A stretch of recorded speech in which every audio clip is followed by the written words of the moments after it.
Welcome to the Be Wise podcast. I'm your host, Chris Wright, where we discuss politics, social issues, sports, and entertainment. So today we're going to discuss Byron Donalds, Republican congressman from Florida. He's been making the circuit around. He was a candidate for vice president as well. Of course, J.D. Vance pulled that out, but he's very strong. Someone that's very strong in Trump's corner. I like him particularly because I like Black Republicans. I like Black conservatives because they're going against the status quo. A lot of the shows that I do will be geared towards Black conservatives and people who are independent thinkers and trying to think outside the box when it comes to politics and making a difference in our communities. This is an interesting show because this is Byron Donalds. He's on the CNN desk. And this was after one of the Trump rallies, and Trump said something, Donald Trump, he's a little crazy. And everybody got all in a tiff, and it was facts versus emotions. And it's really good. But I like Byron Donalds because he holds his own. He's not scared. He doesn't sweat. And basically, he stands by his convictions. And we need more of that from our politicians. And I'm not saying stand your ground when you're wrong, but when you have facts to back up what you're saying, and you also stand by your candidate, that's what I'm talking about. So it makes your constituency feel good. The people that support you, that you're not weak. So I do like strong people. So what I wanted you to do is take a look at how he handles himself on the desk. And I'll be showing you more strong Black conservatives throughout these episodes. And I think you'll pretty much, you'll get a kick out of this.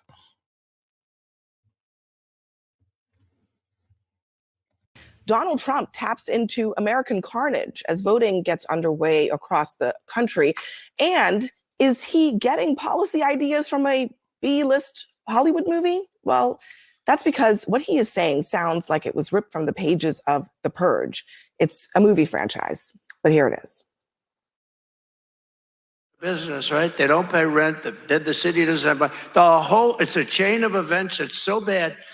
One rough hour, and I mean real rough, the word will get out and it will end immediately. End immediately. One day of whatever you want, I guess. It is a literal movie plot, but real life policy? Well, it's not policy. And this is red meat for the base because they don't ask questions about, well, how would you do this and how would this work? It's just red meat. And I think it works for the base. But it reminded me of The Purge first. And then it reminded me more of The Hunger Games, where the ruling class puts a bunch of people together every year and says, you guys kill each other, to show control and instill fear in an electorate, in the citizenry, if we're comparing movies. But this is real life. And this is the kind of thing that turns off the people he needs to win. People in swing states who are undecided, who want to hear policy solutions, not stuff like this. I mean, but in all seriousness, Congressman, is he suggesting that cops can do whatever they want for a day and that will actually solve the problem? So I like S.E. Cupp. First of all, she was the lady that was talking with the glasses on.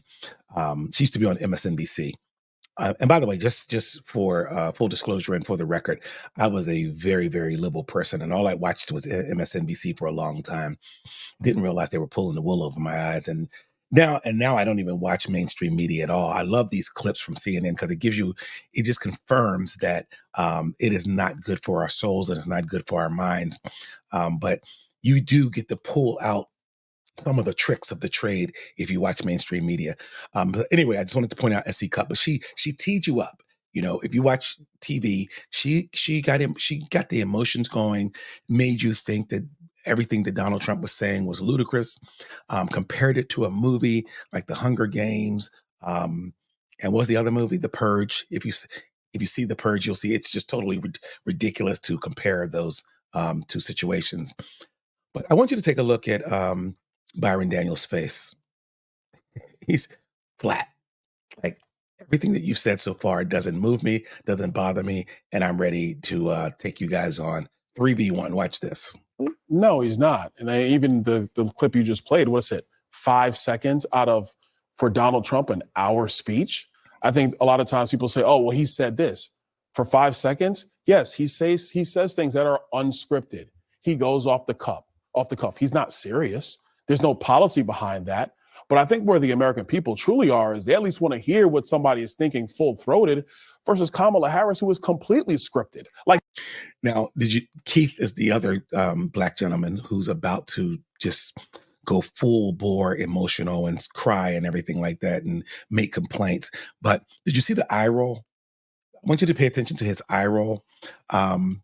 He's not even listening. He doesn't buy anything that that Byron is saying. But I think where the American people truly are is they at least want to hear what somebody is thinking full-throated versus Kamala Harris, who is completely scripted, badly scripted. I guess I wonder, and there's nothing coming out of her. What is the policy then? If it's not that, then what is actually the solution? He wants to make sure that police are supported, so they're upholding the law. In every city in our country, I was in Dwayne. That guy right there, the white guy, he's the other conservative that's always on the desk. He gets beat up on a lot. I don't even know why. He has to make a lot of money.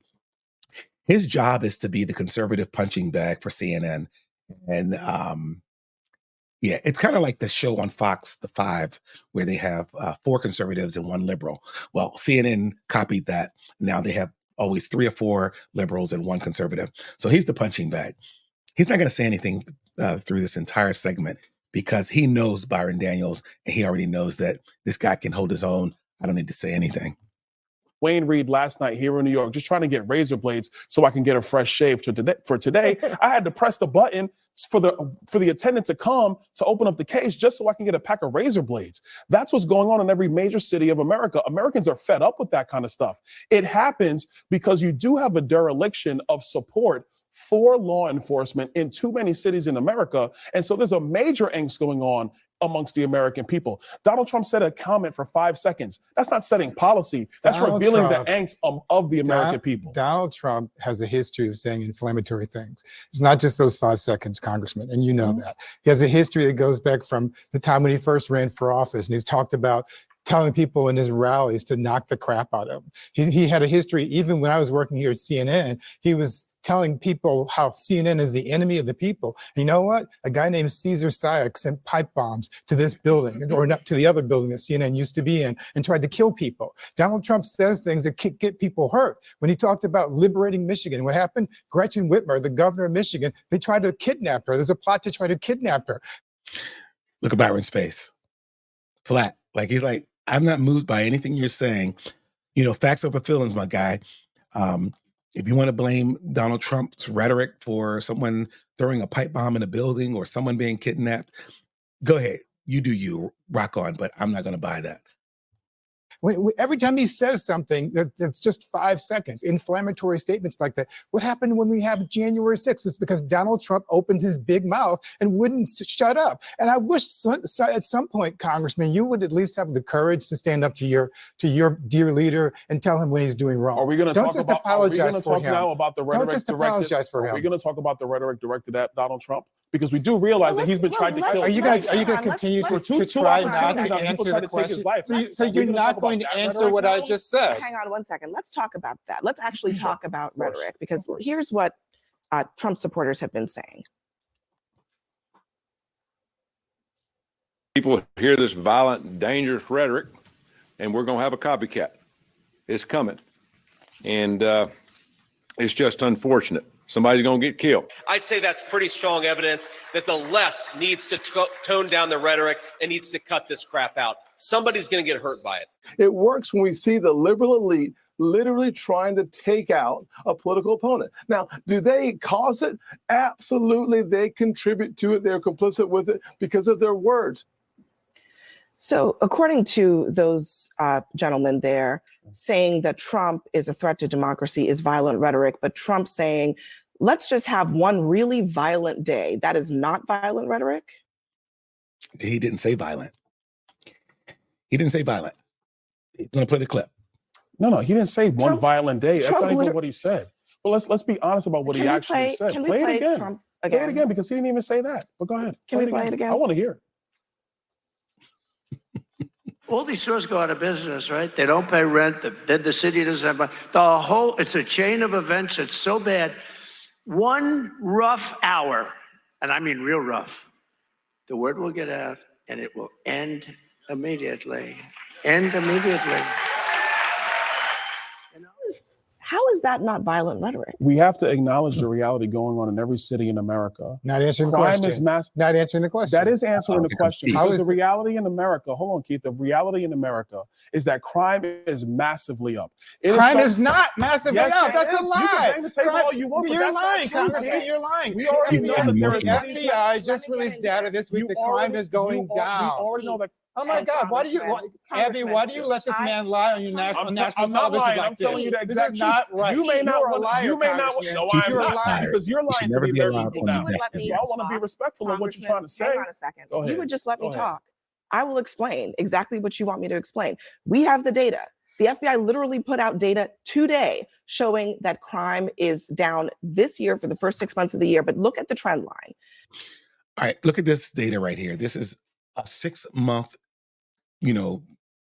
whatever criteria full of data, and January 24 to June 24. Okay, that's not enough time to show whether crime's really going up or down. And we all know crime is less in the winter, and then it peaks in the spring and summer. So she's going to show another graph that's going to bury her whole narrative. Okay, crime is down in all these different categories, and then there is a trend line that shows that crime is going down. So why do you continue to say that? So look at this graph right here. So crime is steady along, and you can start from 2015. This is till the time Trump's been in office, of course. It goes up a little bit, 17, dips a little bit, goes up, and then the pandemic hits. And then it drops because we're on lockdown. No one's outside.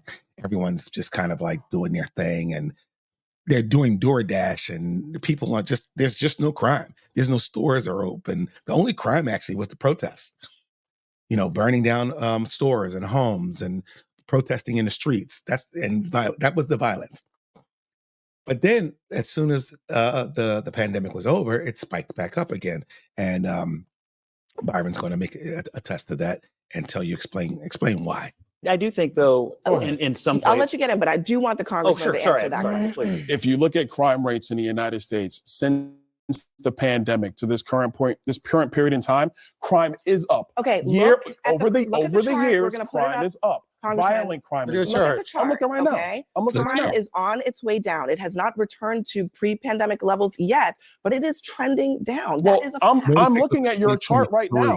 2021 is when Joe Biden and Kamala Harris came into office. Look at that spike up in violent crime. Well, Donald Trump. Do you see where it went after 2021? Abby, this is important. This is important. But I don't understand. This is really important. No, crime is going down. And put the chart back up. Put the chart back up. Put it back up. Crime. Look at where it's going. 2021, which is when Joe Biden and Kamala Harris came into office in 2021. Okay. The trend line is up for violent crime in the United States of America. And you know what? That is an empirical fact. I'm not going to sit That's here your and let chart. this It's not even man- mine. I let just this saw it man for the first lie time. all night on I just saw the television. chart. I'm not going to sit here and let him lie. Keith should be fired. He's very unprofessional right now. He's calling a congressman a liar. First of all, that's disrespectful. And he's like, I'm not going to let this guy lie. You're not the CEO of CNN. If I was, after this was over, I would tell Abby he's never to be on your show again. He was very unprofessional. That's just my opinion. But I want to. No. Wait 1 second, because we have to. Hold on. It's not silly when people. We have to. Congressman, and I'm sorry. just give me I'm sorry, 1 second, Abby. please. Go ahead. Of course. We have to deal in facts here. Thank you. Okay, it's clear as day. The FBI put out statistics for the first half of this year. Yeah. The trend lines are going down in all of those different categories: murders, rapes, robberies, property crime, aggravated assault. For 2023, the trend line is going down. If you don't believe the FBI, independent people who look at these numbers say the same thing. So, needless to say, it doesn't take a rocket science to show that was a 3v1. He didn't have a chance, and but he held his own. I'm going to be showing you over the next coming week strong Black conservatives in media, in podcast, and in politics, and it's just going to blow your mind because there is no way that my race, the Black race, should be 90% voting for Democrats consistently and consecutively. A lot of these gentlemen and men and women are saying that Donald Trump may garner 20 to 25% of the Black vote this year. If I was to rely on TikTok and believe that, I would say is very feasible that could happen. But I don't know because you can't believe polls, but I can tell you that there's a lot more independent thinkers of color. Sage Steele, who used to be on ESPN, even said that she was in hiding. She was in the closet when it came to voting and her support of conservative ideas. So I believe a lot more people are coming out. And I myself have more conservative ideas. The left has gone too far left for me. And I do fiscally conservative economics, community, jobs, all that kind of stuff. I'm really looking more right than left these days. So, all right, I just wanted to point that out. Pay attention to the next episode of the Be Wise podcast. Don't know what it's going to be, but look for it on YouTube. Please follow, like, subscribe, the whole nine. And I'll talk to you guys later. You guys have a good one.